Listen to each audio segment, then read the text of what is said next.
So Moon Knight is over. All right, the finale happened on Wednesday. This final episode was Gods and Monsters. While we're discussing the final episode, discuss a little bit of the episode 5 and 4 that we didn't really talk about that much this past couple of weeks.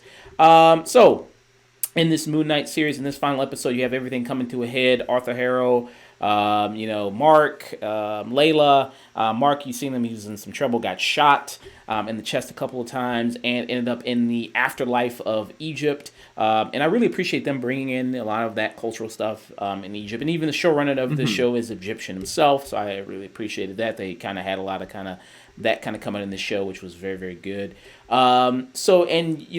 With this final episode and with episode 5, you see kind of the bond that Mark and Steven both have and how they've kind of grown as characters together, being in this one body, which I thought was very nice to see. And to see kind of, him willing to be going back for him because he's in this afterlife, he's in heaven, he's finally reached this peaceful existence that he's wanted to have his entire life. You know what I mean? The rough life that Mark has had with his, you see in episode 5, with his mother, the situation happened. Episode 5 is, for me, that's the single best hour of television that Marvel Studios.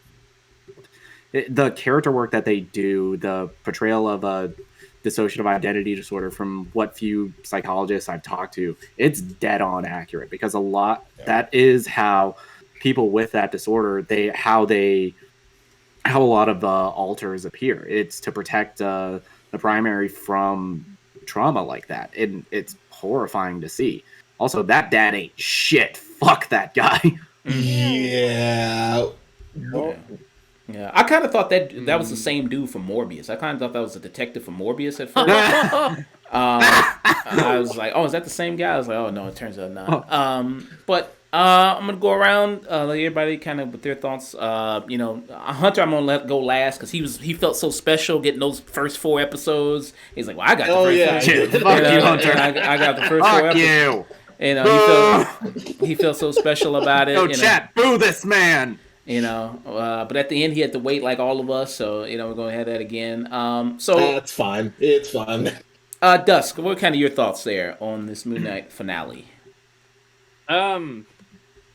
So last podcast I talked about how I greatly enjoyed episode 5, and if that had been the consistency of the whole show, it would have been one of the best Disney Plus shows they'd ever made. And the consistency of the writing on 5 should have been the consistency of writing for the rest. And my only worry was there's a lot of plot threads. How are they going to wrap it up? And my concern was unfortunately met by the end of this finale. There is frankly not enough time. There's not enough time to properly wrap up some aspects of the show. It's not enough time to make Moon Knight feel like he's properly Moon Knight.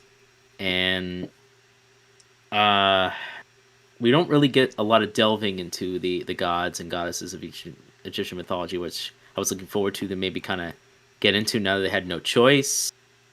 They kind of go I just wanted a little bit better pacing and a better of this should have been like an hour 14, honestly. If they're going to have a finale, it's okay to extend the finale. Don't let it be just 40, add another 20, 30 minutes to it, and just let us breathe a bit, because it was a little quick paced, but that's what I've got for me. And it's so strange. It's not out of lack of resources, because it's like, you're Disney. You could literally buy the planet. I already have. They own. It's. Yeah. No, sorry. I'll wait. Take your turn, sir. Take your turn. You sit there and wait. You will. You will calm speak down, when spoken Carlson. to. All right. Easy.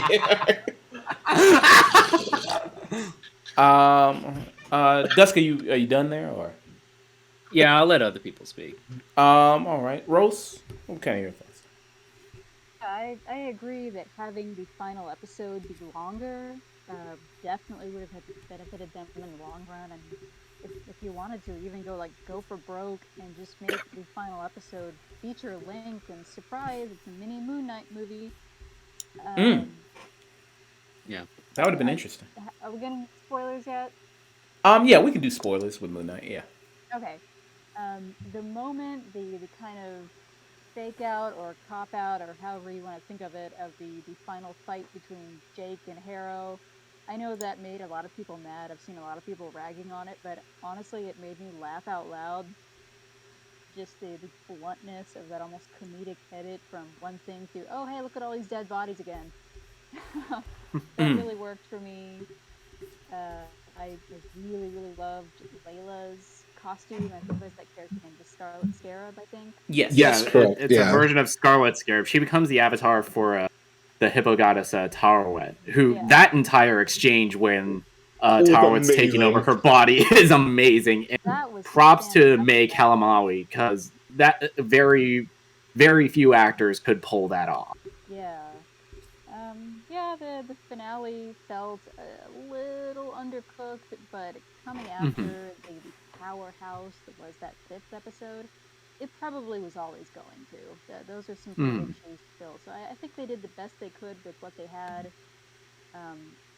We hope we see more. I know just a couple days ago, Oscar Isaac said there's currently no plans for a 2nd season, and he could be completely lying. He's yeah. Yeah, you know Disney don't fuck around. Yeah, so I sincerely hope he comes back, because you don't get someone as talented and in demand as Oscar Isaac and only have him in one thing that's otherwise a complete standalone. I mean, on one hand, I do applaud their restraint and not having other characters from the MCU show up, but that said, if this does end up being the only thing that he did, why? I was going to add that they were supposed to have another MCU character. Apparently, Camille Najani's character from Eternals was supposed to be in this, but they cut it. Yeah. Still, I mean, he looks all that jacked for nothing. I mean, he didn't take off his shirt once. He turned into a Giga Chad for nothing. I don't understand what's going on. He was only in the movie for like 5 minutes. He just worked out and lifted weights and steroids for like a year and a half for nothing. Never took his shirt off. Yeah. Disappointed. Yep. Hashtag sadness. So Rose, do you think if they do a 2nd season, would you want to see this Moon Knight character be more integrated in the MCU, meet other characters? Or are you happy with Moon Knight being off in its own little pocket kind of world? A little bit of column A, a little bit of column B. I mean, he definitely doesn't have to pop up in the next Avengers movie or, whatever the big everyone comes together crossover is going to be. But it seems like to me that they are loading the bases for Midnight Suns. Yeah. The group that he's affiliated with. So if he is going to show up anywhere again, I would say it's either going to be in that or whenever they inevitably reboot the Netflix shows that they got the rights back to, he could probably pop up in it. He's that type of hero. So, I don't know. Okay. Reese? I enjoyed the hell out of this series. Wow. Okay. Not just because of Oscar Isaac. It was a big reason why. Not just because of Daddy. Jesus. Hey, I can't help it if he's a beautiful. I know, right? True. This was really good. My only concern really was with the last episode, because again, Marvel is kind of having issues with sticking the landings on their endings for these shows, it seems, other than maybe Loki. But I was worried about it coming off of episode 5. I'm like, there's still so many questions and still so many things to wrap up here, and how are they going to do it in like this 45-minute span? And I spent a lot of the last episode a little bit confused, because there's a lot of back and forth between what's reality and what's not. There's a lot of switching between, is Harrow this person, or is he the doctor, or is he a mental patient? And it kind of felt disjointed by the end. I know a lot of it kind of boils down to, the relationship between Mark and Steven and how they're trying to, reconcile being in the same body, but at the same time, there's still that third altar that they kind of shoehorned in. There were little breadcrumbs of it, like the sarcophagus. I think it was in episode 4. The one sarcophagus in the room that was kind of shaking, but it didn't open, so it was kind of alluding to, oh, there's another altar, but they never really touched on it. I think it's one of those shows where if you go back knowing what you know after you've watched the whole thing, then you'll kind of pick up on it. But if you're watching it straight through, it's easy to miss that there's a third. And I feel like at the end, they're just like, oh yeah, here's Jake Lockley, and that's it. Bye, guys. So I'm really hoping that there is a second season, because there's so much more of the story surrounding Jake's character that lends context to the events of the show. And I feel like they just it was almost like an afterthought. Like they just left it to the very end, and they're like, oh yeah, well, here's one more guy who Khonshu is really looking to take over, and also Harrow's dead. Bye, guys. Like, I don't know. It didn't wrap up in a way that felt satisfying to me, especially after such a strong 5th episode that really delved into the backstory as to why he is the way he is and the traumas that led up to that. And then kind of switching back to, oh yeah, we forgot. We have to wrap the show up now.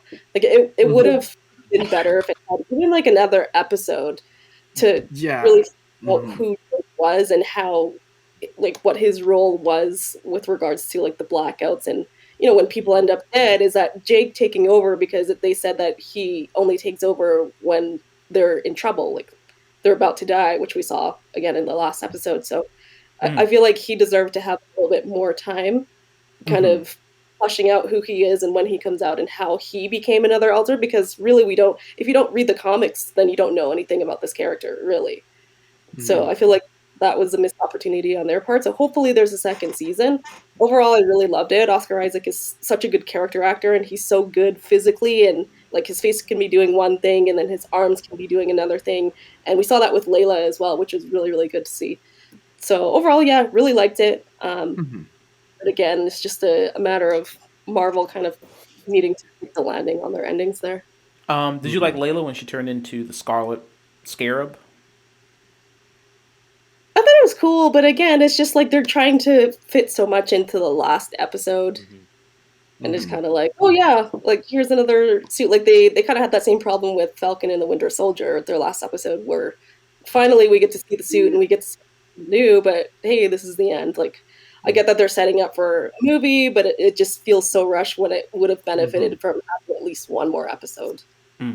Yeah, so, I'm kind of the same mindset about this show, but more so with Hawkeye than anything else, because they literally save introducing the main villain of the show to the last episode. And here I think for a show like this, a show like Hawkeye, Marvel Studios needs to like be more flexible about how many episodes they're greenlighting for a series, because so many, at least a lot of these, I feel like they needed 1 or 2 more episodes. Like, this could have been an amazing 8-episode miniseries.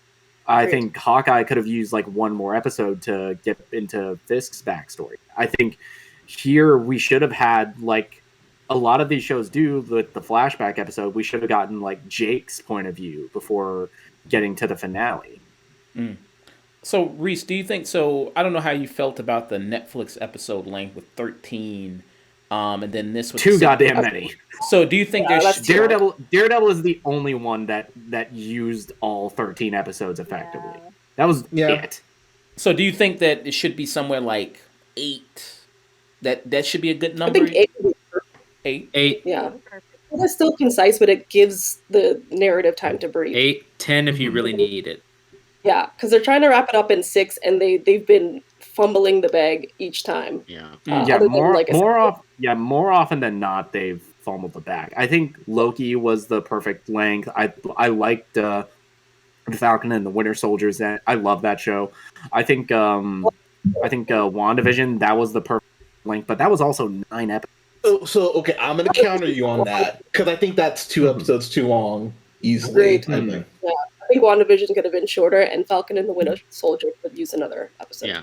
But see, that's ironic.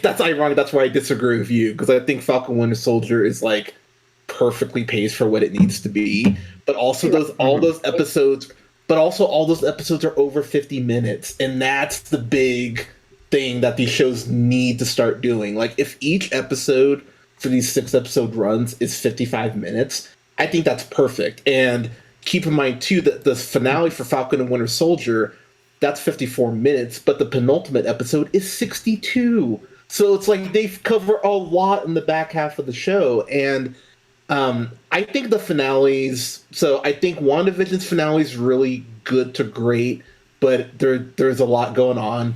I think Hawkeye's finale absolutely is actually quite awesome, but it is missing an episode for Fisk. That's something I like, that I just went to your point, Nick, and we talked about this, that the so much falls on the Fisk reveal, and that's done in like the last 30 seconds of the penultimate. It's like done, and it feels like an afterthought. It feels like they It may very well have been.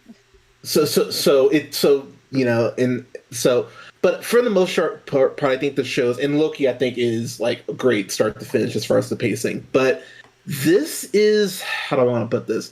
I think a lot of the format leads to confusion, which I think is intentional, and that's like the best way I can put it. I do think the finale is actually pretty great.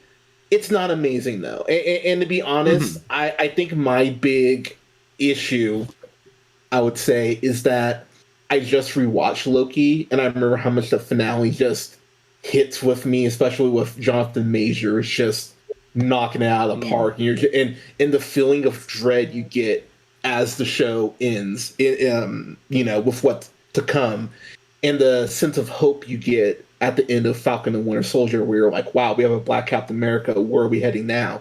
This, for me, ends in a way that I love seeing Moon Knight and Mr. Knight go ahead and like kind of swap personalities in a lot of the fight sequences. I thought that was so... Yeah, that was incredible. That was so well done. Especially there's like an old boy shot a little bit in with Mr. there Knight is. my jaw was on the floor.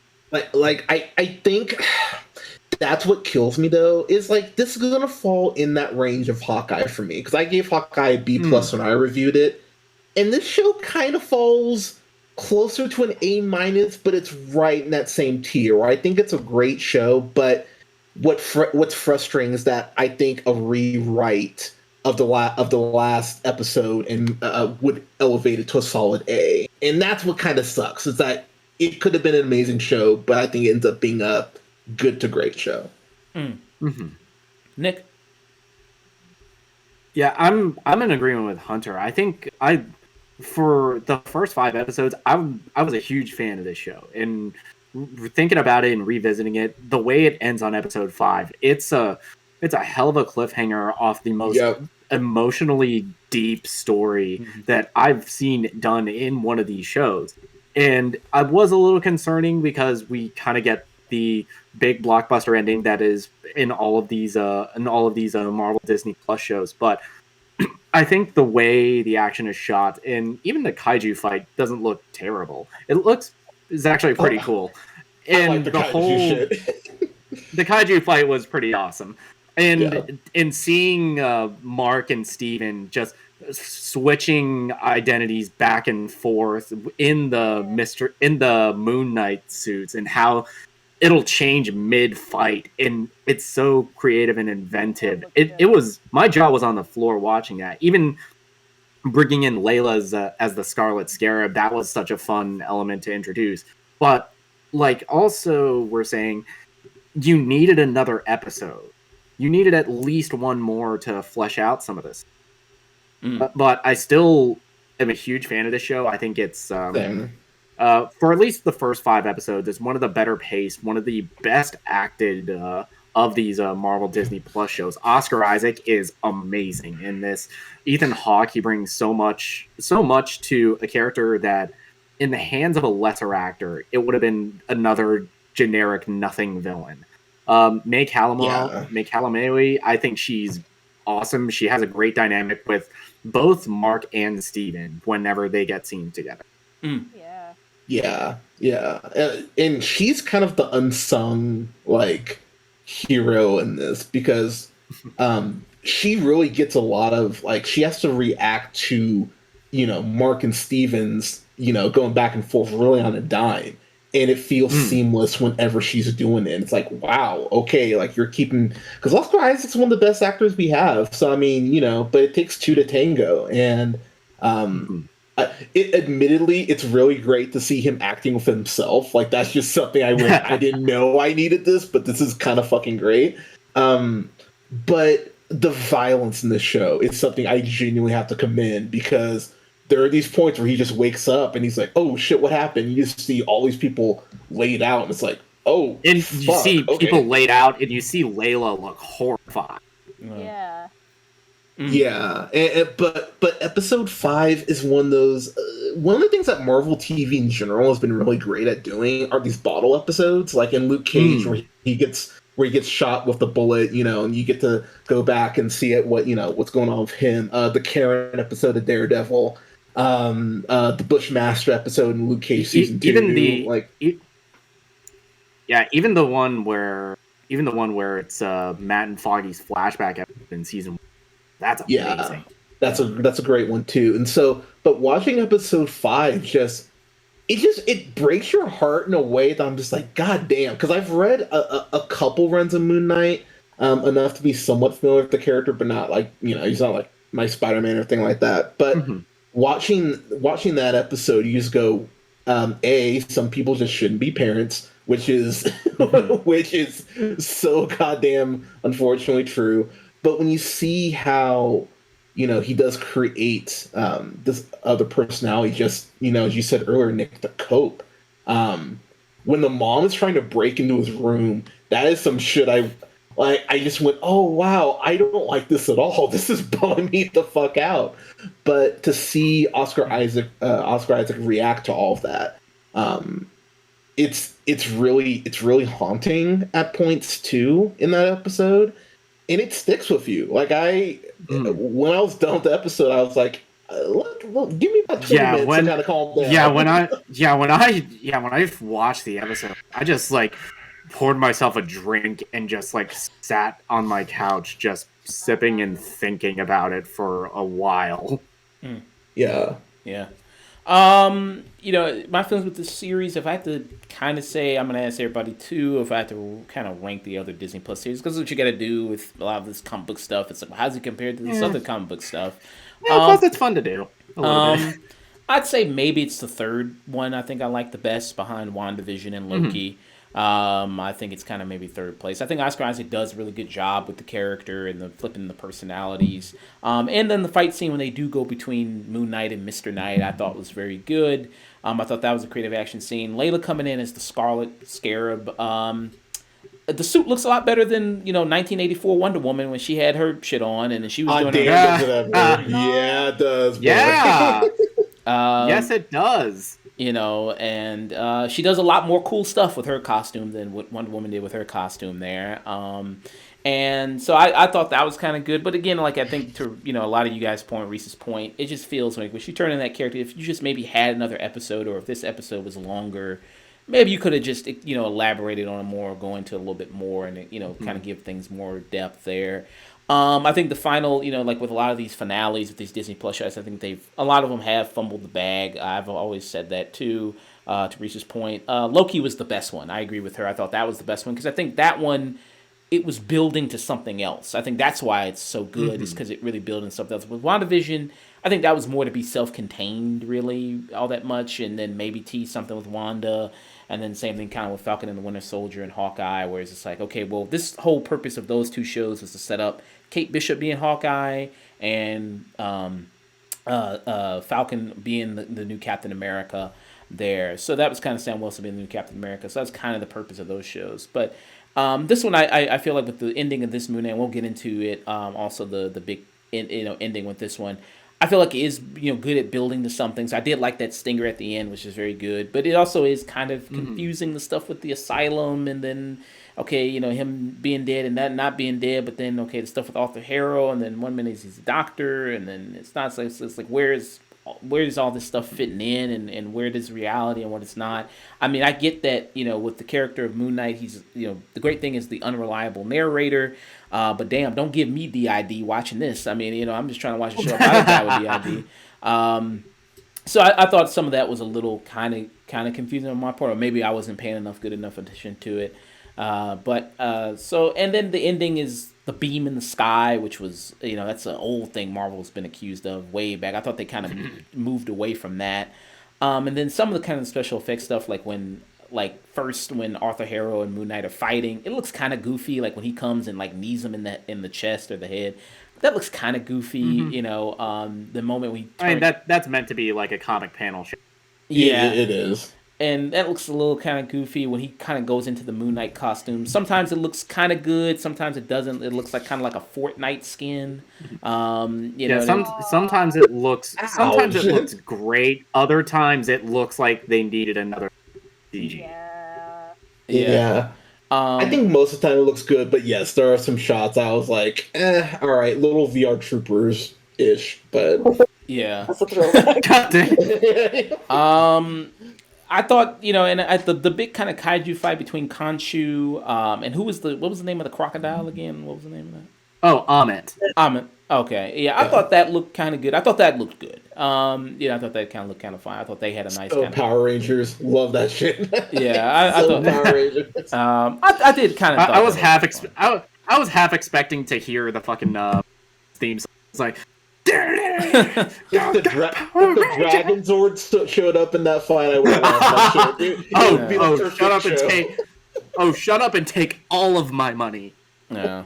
But yeah, I thought it was I think they still kind of have a reputation of fumbling the bag when it comes to this finale. I think it wasn't as strong as it could have been, especially this is the shortest episode out of all the episodes. When your finale, you think it should be your longest one to really wrap up a lot of stuff. In that I definitely, I don't think they fumble nearly as much as some do, but this is an episode that needed to be an hour. It really needed to be an hour, if not entirely one other episode. But yeah. So we'll get into the big thing that happened at the end, and then give kind of final thoughts on that. And I'm gonna go to Hunter since he's the big comic book guy, and let us know. And I'm gonna move around from that.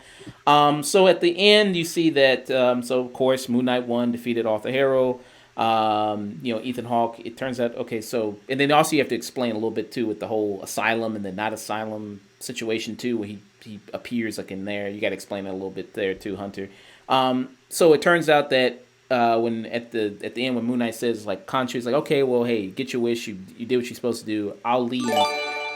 Turns out he didn't leave, and that he's been working with Jake Lockley, is always the person that he wanted to be with and be his avatar. And you see Jake Lockley in this, who takes Arthur Harrow out of the institution, the asylum.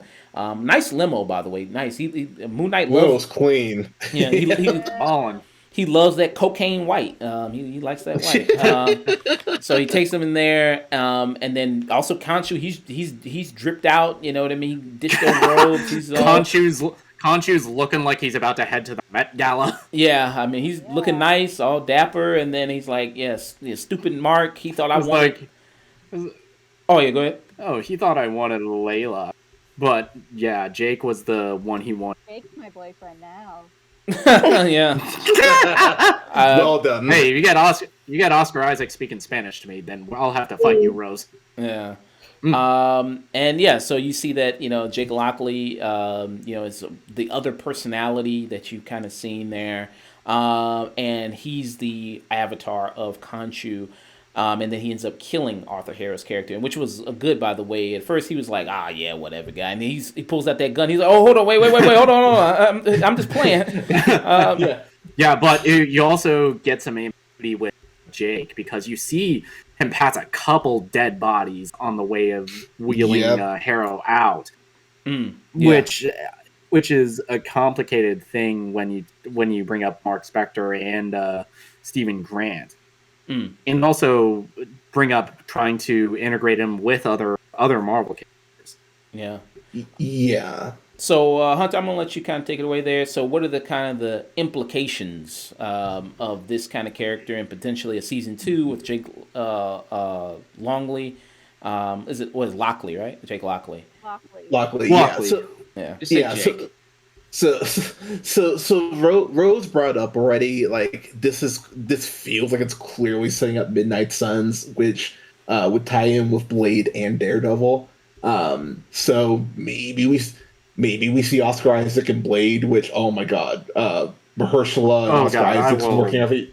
Oh my god, that just warmed my heart thinking about that. But the what's really crazy about the mid credit though is the show's been kind of hints from episode 2 on that there's a third personality because there were just several blackouts and they just in the show like doesn't explain it and I remember watching it because I rewatched all episodes 1 through 5 before I watched the finale.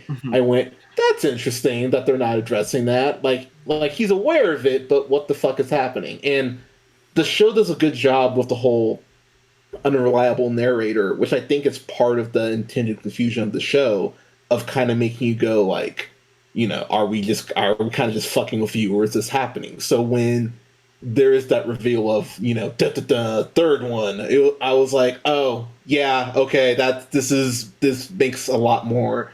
This makes a lot of sense, and so I thought that was actually really cool and how well done it was. The interesting thing about that character is that he's more a street level, where he kind of like he talks to more people, kind of plays a more nightlife aspect because he's a cab driver, and so that's how he goes ahead and gathers information. That's an easy way to go ahead and tie him into like Defenders if you end up rebooting that, if you don't want to go the Midnight Suns route. There, you could easily go, oh, he needs to go by the Daily Bugle, shut up. Like there are avenues they could go by introducing this third personality. As far as the show, Oscar Isaac's like, they should really think about pushing for Emmy nomination for him, because it felt like he rewatched X-Men Apocalypse and went, I can't do this which honestly, if that's the only reason they made this fucking show, I would not be surprised. I'm sure he got enough shit for being in that fucking movie and going like, God damn it, can I be in something like involving pyramids that's actually good at least? And he kills it here. Like from episode 1 on, Ethan Hawke is basically playing his character like an eviler version of his character from First Reformed, which is really funny. Like he's just very soft spoken and just has this aura about him that when you realize he's a cult leader, you kind of go, yeah, that makes sense. Like like you could see how people would follow this dude, and the whole weighing of the scales is done in a way that's really fucking horrifying. Like just the way people drop, it's like, oh shit, okay. I think you brought it up, but yeah, the finale being rushed makes for like, I think a still good finale, but not a great one, and that's what sucks. Like that's the biggest, just like, god damn it, you could have had a great finale here and really stuck the landing. It sticks the landing well enough for me to still really enjoy the show. But, when you think about the finale of Loki, when you think about the finale of Falcon Winter Soldier, where there is that exclamation point where you kind of go, okay, hell yeah. This just ends more of like 2 periods, which is fine. It's just not, it's just not a great ending, which, that's probably the most disappointing aspect of the show. That it just doesn't have as great of a finale as I think that it should. But. Yeah. Any final thoughts there, Dusk? I don't know. Overall, for what I did before, I think they could have do with a bit longer if you're going to do a finale piece here. I guess to alleviate some issues with people's kind of either way look at it at the end is kind of almost being a cop-out. Just start season 1 as everything from Jake Lockley's perspective. just do a little reel of season 2 if they ever get it one. It's like, oh, that's everything he was doing in the meantime, and from his point of view. And then we cut back to Mark and Steven. And you're like, oh crap. Give context a little bit.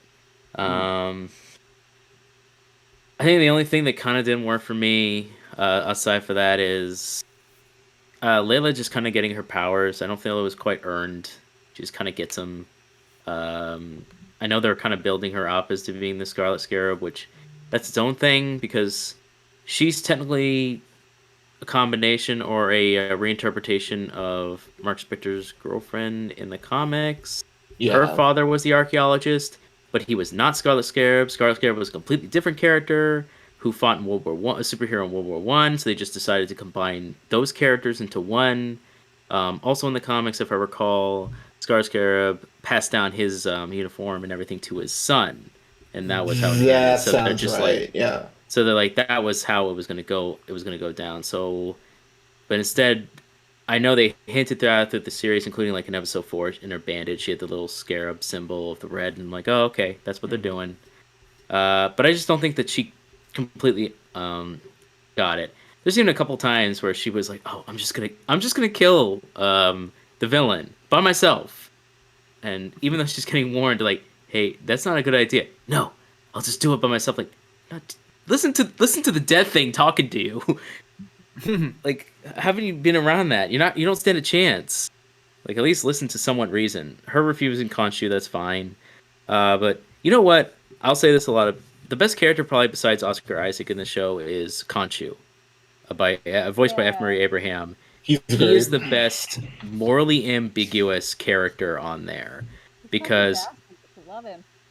Yeah, he is. No, he's a bastard. He's a complete utter bastard. Yeah, he is. He's a complete utter bastard. But a part of you kind of get where he's coming from in a better manner. You feel there is a weird like solemnness and kind of like bitter sadness with him, where he's just like, I have to deal with this. I have no choice. I choose to do this because I don't want to take the easy way. They have to be too far gone. But when he makes but every time he makes a promise or makes an oath, you might as well just like, what you hiding behind your back? Where are your hands? Because every time he does, it feels like he crosses his fingers. So it's like, Mark and Steven, you're relieved from being Moon Knight, and he's just like, good, that's what I wanted. I never wanted to deal with you two in the first place. If Apple terms and conditions could be a monster, it would be like he's like, oh, did you not read the fine print? Oops. Yeah, no, he very much. I mean, even Steven brings it up in episode 5, where he's just like, no, he saved your life. He's like, no, he took advantage of you. He took advantage, and he just don't let them do that to you again. And which I would have dinged the show if they hadn't addressed that. I'm very happy they addressed it. No, yeah, it's like, no, they took he like, you were at Death's Door. He took the opportunity to take advantage of it, and with Layla too. He may have not wanted Layla, but he was very like, become my avatar. Yeah, give me your body. No, fine. It is funny how Layla brings that up too, and he's like, "What? I didn't." It's like, you're moving on this quick. He's like, "No, baby, come on." Exactly, no, totally not. And then as soon as he gets Mark, it's like, "Oh, I got my boy back." And then it's just like, "All right, so we're gonna just keep on going." He's like, "Whoa, we need to do." There's like also a bit of proud though. You get a sense that he's actually kind of proud, or even though he's chastising, like, "You're gonna renegotiate in the middle of our thing." Well, we learn from the best, and he's just like yeah, like, yeah, I can't blame you. Yeah, all right. And he's like, you see him sit down after that. He's like, okay, fine. What do we like? How do you want to do this? And he doesn't object. He's like, if that's all right, fine. If that's what you wish, fine. Let's get to it. He kind of passes by it, but it's like, yeah, but that's also going to be a big contention. They're going to probably, if they get a season 2, they're definitely going to bring up the, wait, so you're just like you're just using our body and the other personality. But what's also weird is if you notice on the limo, it has Spectre in the nameplates. Yeah. It's very specific. Love that too. There's still a clear like respect Khonshu has for Mark Spector as the primary. He still does that's what's weird about him. He does actually care about his avatars. He does seem to have a bond with them and does respect them, but less questions, please. More doing what I tell you. Mm. Like, that's basically with Jake Lockley. That's what he gets. He gets a wet worker. He gets a hitman. Doesn't really care. Doesn't really ask questions. So that'll be interesting to see. Besides those things, I think the show is probably one of the better shows on Disney Plus right now. A lot of Easter eggs, very well done. That didn't feel out of place. The scenes in the asylum reminded me a lot of. I don't know if anyone's played this, but has anyone played the Darkness 2? Nah. Played the Darkness franchise? Yeah, I've played it a couple. Yeah, I've played it. I would recommend the Darkness franchise with those two games. By the way, the second one's different than the first one, but I would highly recommend them. They're very kind of trippy, but very good, like first-person shooters. I would check them out if you haven't. But there's a whole art. The character gets hurt or killed, and he keeps ending up in this insane asylum. That very much had a everyone I know in real life is insane asylum. Nick, did it make you feel better knowing that the lady who was being mean to Steven, she was in the insane asylum? You holding one of the plushies, make you feel a little better. Yeah. Yeah, she should have been one of the people that got killed by at the end. I hated her so. Hated her so much. If they did. If that would have actually been a great moment where like Steven looks like, oh my god, that's my pulse, and he looks to Mark, and Mark, like, there should be like a moment where Mark's like, I don't remember them, I don't remember her, and it's just like, what? Of course you do. That would have been like a great, like, I don't remember, but Jake's like, I had nothing. This crap, bam, bam, bam. Yeah, he just got like a gift card stand, just beat the shit out, just beat her down. Yeah, exactly. I get a feeling that Jake was the one who probably asked the woman out too. Like initially in the beginning, because Mark seemed uninterested in doing any of that. But when you learn more about that, it's like, yeah, Jake has no ties to anybody. He doesn't care. True. Final thoughts, Nick? Me too. I think this is probably, at least for the first 5 episodes, I think it's probably one of my favorites of these Disney Plus shows. I do think a common thing with them, they're either like too long or there's not enough. And I think this is a case where it's not enough episodes and not enough time spent with a lot of these characters in order to make that finale really hit. But for 5 episodes, it's a pretty damn good series on its own. I'm kind of shocked that there's no announcement ready for a second season, considering where the show ends up. Okay. Yeah. Rose?